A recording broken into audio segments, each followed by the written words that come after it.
ఈ పగల చీకటితో నాకు పగలేందో రాత్రి ఏందో అర్థం కావట్లా. ఎట్లయినా కానీ ఎక్కడికైనా పోలేదు కానీ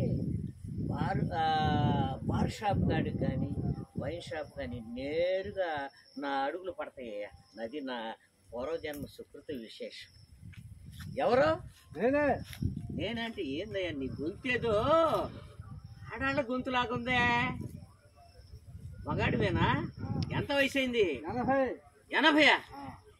80 ఏళ్ల వయసులో కూడా నువ్వు 40 ఏళ్ల కుర్రాళ్ళలాగా మందు తాగుతున్నావు అంటే నీకు చిన్నప్పుడు మీ అమ్మా నాన్నలు పెట్టినటువంటి తిండి బాగా పనిచేస్తుందయ్యా. సరే కానీ టచింగ్ ఏం తెచ్చుకున్నావేంది?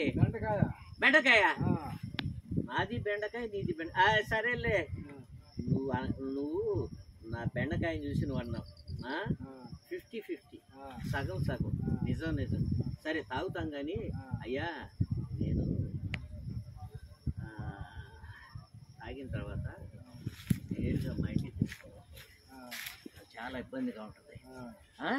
అందువల్ల అదేందో చెబుతా కానీ దగ్గర అయ్యా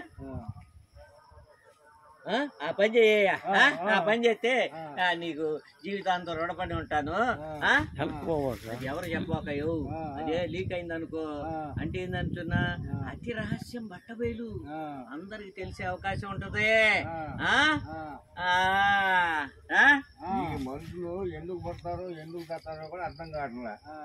ఏమయ్యా ఎవరో గాని మహానుభావుడు అట్లా అనవాకయ్యా. ఎవరికి ఇబ్బంది కలగకుండా ఏ పని చేసినా అందరూ హాయిగా ఉండాలని సుఖంగా ఉండాలని మేమిద్దరం కోరుకుంటున్నాయా. మేము భాయ్ హాయ్ హాయ్ హాయ్ హాయ్.